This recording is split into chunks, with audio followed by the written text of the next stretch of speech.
say, all right, I'm going to take a little less money and go, or a lot less money and go join the Lakers, for example. But his championship window has closed with his Suns team, and in a larger way has probably closed.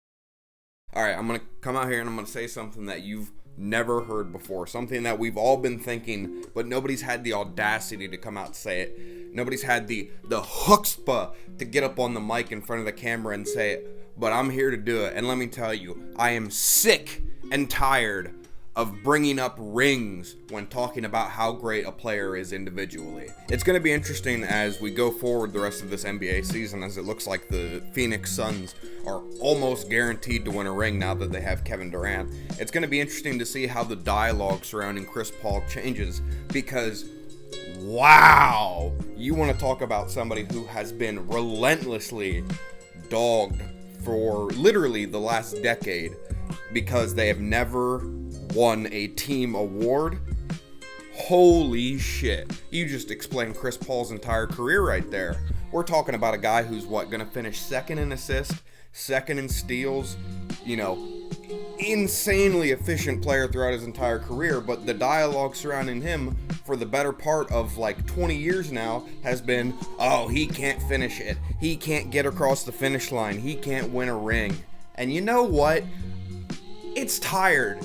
It's so exhausted. You want to talk about beating a dead horse? There is no horse that is deader than that little argument right there. And it's time we stop using it in debates when talking about players. You know who else may very well win their first ring this year that has been relentlessly dogged for the fact that he doesn't have one over the last, again, better part of 20 years? James Harden. The dialogue around James Harden the last few years has gone from stupid to absolutely brain dead. We're talking about a guy who, yes, he gets out of Houston. A lot of people he forced his way out. Dude, his coach was gone. The system was moving on from him. His time in Houston was done. It was time to part ways on both sides. Now he goes to Brooklyn. We see the debacle that went on in Brooklyn, so how mad can we be at him for being the first one out? And then we get to Phillies with Joel Embiid.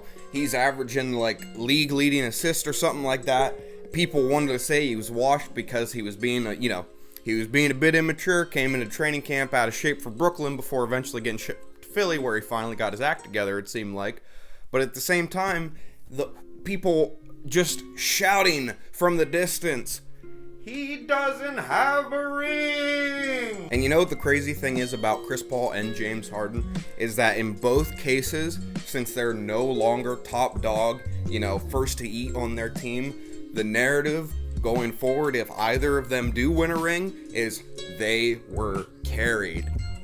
Oh my gosh, it's Kevin Durant all over again. And one of the worst parts about it is, if we go forward and in this ridiculously close NBA season where 3rd and 11th in the West is a handful of games separation, as we go forward, if it inevitably does come down to the fact that Chris Paul doesn't win a ring with the Phoenix Suns, James Harden doesn't win a ring with the Philadelphia 76ers, and we have, another Giannis ring, or a Nikola Jokic ring, or, who knows, maybe we're going to see a Memphis Grizzlies ring. There's so many good teams right now fighting for playoffs, fighting for a chance to win a championship, that if these guys don't win, the narrative's just going to be, oh, he had this teammate, and oh, he couldn't do it.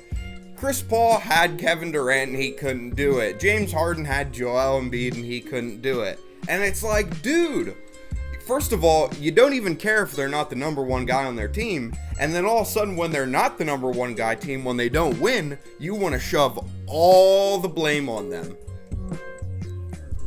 Do you see the disconnect that I'm noticing between those two? I am flamboyantly annoyed by this debate, because it's we have legitimately insane players. I showed Chris Paul, James Harden, Russell Westbrook in the thumbnail. Russell Westbrook is a perfect example of that too.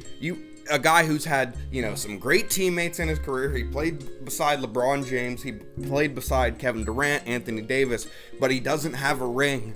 So, oh my Lord, is he looked at with disdain and like he's a vermin that you don't want anywhere near your team if you ever have championship aspirations. And that is just insane to me. And it's time it stops. And an interesting aspect again with this argument that, oh, they had so and so player on their team, you know, they had this guy with them.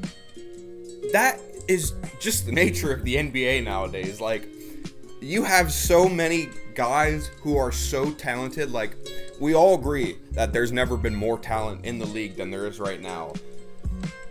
So inevitably, you're going to have great players playing with great players on the same team. So this argument of, oh, he played with so-and-so and he couldn't win it, is just absurd. These three guys, Westbrook, Harden, Chris Paul, 2 MVPs, a guy who was, runner-up MVP, one of the greatest point guards, three of the greatest point or ball handlers of all time. Like, and they're gonna, at the rate we're going, they're gonna get remembered in the same breath as like John Stockton, because they couldn't finish, they couldn't win a ring. And it's like, these players are so ridiculously good, and we're gonna throw them to the side because they don't have a freaking piece of jewelry that is a team award, a team achievement. If you like what you saw here today, do the fun stuff that all YouTubers hate to mention, but we inevitably have to, because we as humans, thanks to the internet, have the IQ spans of goldfish. So please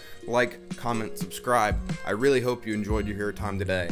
I always appreciate you spending your time, a little bit of time with me. I'm almost at 10,000 views, so if you've been around for we've been going for over a year now, so if you've been around for that long, thank you so much. If you've been around for 5 minutes, thank you so much. This has been an incredibly rewarding journey, and I hope the delay in videos recently doesn't make you think that I'm not interested in doing this anymore. I gotta step it up. I'll be honest with you. Going forward, I have some ideas. I want to do this video about Mike Tyson, for example, and I want it to be more. I want it to be more than just this. I think, in a way, keeping this format as comfortable as it is, as enjoyable as it is, holds me back a little bit.